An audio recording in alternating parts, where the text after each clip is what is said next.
যুবক বাবা যদি বৃদ্ধ হয়ে যায় তাদের বিষয়ে কি রকম বাবা আচরণ করতে হবে স্বয়ং আল্লাহ সুবহানাহু ওয়া তাআলা কোরআনুল কারীমের সূরা বনী ইসরাঈলের 23 নং আয়াতের মধ্যে ঘোষণা করেন, তোমার জীবদ্দশায় যদি তোমার মা বাবা উভয়জন কোনো একজন যদি তোমার জীবদ্দশায় বার্ধক্য উপনীত হয় তাহলে তোমরা তাকে শব্দটি বলো না।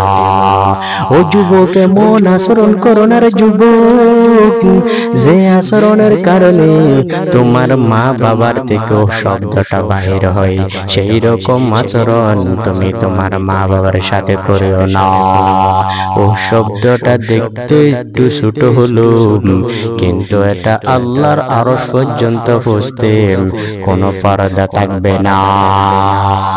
স্বয়ং আল্লাহ সুবহানাহু ওয়া তাআলা বৃদ্ধ মা বাবাকে দমক দিয়ে কথা বলতে পর্যন্ত নিষেধ করেছেন, কিন্তু আজকের জমানায় এসে দেখা যায় সন্তান যখন বড় বড় টাকা ইনকাম করে তখন ওই বৃদ্ধ বাবার আর কদর থাকে না।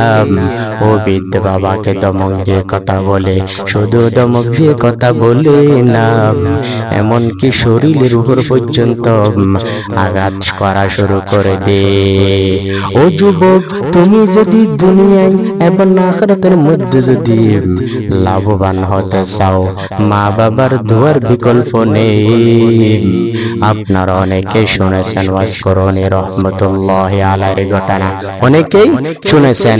ওয়াসকরণী রহমতুল্লাহি আলাইহি নবীর একজন বড় আশিক, কিন্তু ওয়াসকরণী রহমতুল্লাহি আলাইহি ইয়ামানের করণ এলাকার জঙ্গলের মধ্যে ওট্রাকালি করত।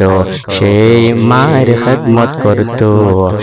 ইয়ামান থেকে মদিনা বেশি দূরে না, কিন্তু মায়ের খেদমতের কারণে নবীর জামানায় ঈমান আনার পরও সাহাবী হইতে পারল না।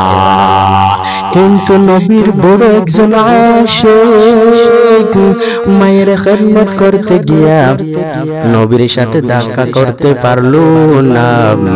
ওয়াসকরণী রহমতুল্লাহি আলাইহির বিষয়ে রহমাতুল লিল আলামিন মুসলিম শরীফের হাদিস 2542 নং হাদিস, ওইখানে রহমাতুল লিল আলামিন জানাইয়া দেন, ইন্না খায়রাত তাবিঈন রাজুলুন ইউকালু লাহু আইসুন।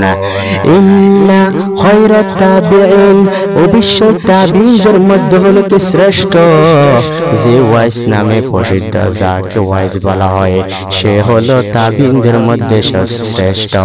আজকে তাবিঈদের মধ্যে শ্রেষ্ঠ হওয়ার কারণ কি? শুধু মা বাবা মায়ের খেদমত করার কারণে আল্লাহ সুবহানাহু ওয়া তাআলা জিবরাইল আলাইহিস সালাতু ওয়াস সালামের ওয়াসাতায় রহমাতুল লিল আলামিনকে জানাইয়া দেন, ও আমার দয়ার হাবিব রহমাতুল লিল আলামিন, ইয়ামানের করণ এলাকার একটা যুবক তোমার জন্য বড় আশিক, তোমাকে দেখতে পারলো না, তবু তোমার জন্য এত বড় আশিক। আমার আদেশ পালন করতে গিয়া মায়ের খেদমত করাটা আমি আদেশ করেছি কোরআনের মধ্যে, এই আদেশ পালন করতে গিয়া তোমার সাথে সাক্ষাৎ করতে পারলো না। এই কথাটা যখন আমার নবীকে রহমাতুল লিল আলামিনকে জানাইয়া দেন, রহমাতুল লিল আলামিন ইন্তেকালের পূর্বে সুস্থ হয়ে গেছে, তখন ওমর রাদিয়াল্লাহু তাআলা আনহুকে ডাইকা বলে, ওমর, আলী কই?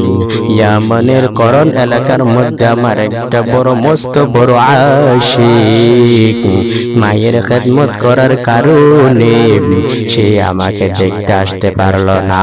আমার ইন্তেকালের পূর্বে যদি তোমার যদি সাক্ষাৎ হয় তাহলে তুমি আমার জুব্বাটা তাকে হাদিয়া দিও, আর যদি পারো রহমাতুল লিল আলামিন মুসলিম শরীফের হাদিস 2542 নং হাদিসের মধ্যে জানাইয়া দেন, ফালিয়াস্তাগফির লাকুম, যদি পারো তোমরা তোমাদের জন্য তার দ্বারা দোয়া করাইও।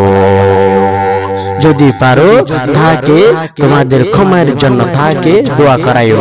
স্বয়ং আল্লাহ সুবহানাহু ওয়া তাআলা তাকে মুস্তাজাব দাওয়া বানিয়ে দিয়েছেন।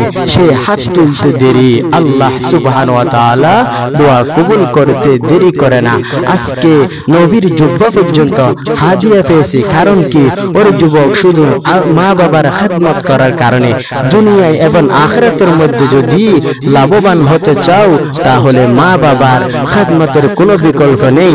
সেই জন্য কবি বলেন, খেদমতে মা দর পে দর কুন সুবহ শাম, তাকে বাশি দর্দ আলম লেকে নাম। খেদমতে মা দর পে দর কুন ইখতিয়ার, তাকে বাশি দর্দ আলম বখতিয়ার। সেই জন্য যুবক দুনিয়ার মধ্যে যদি এবং আখিরাতের মধ্যে যদি লাভবান হতে চাও তাহলে মা বাবাকে ধমক দিয়ে কথা বলো না, মায়ের খেদমত করো, মায়ের সাথে সদ্ব্যবহার করো।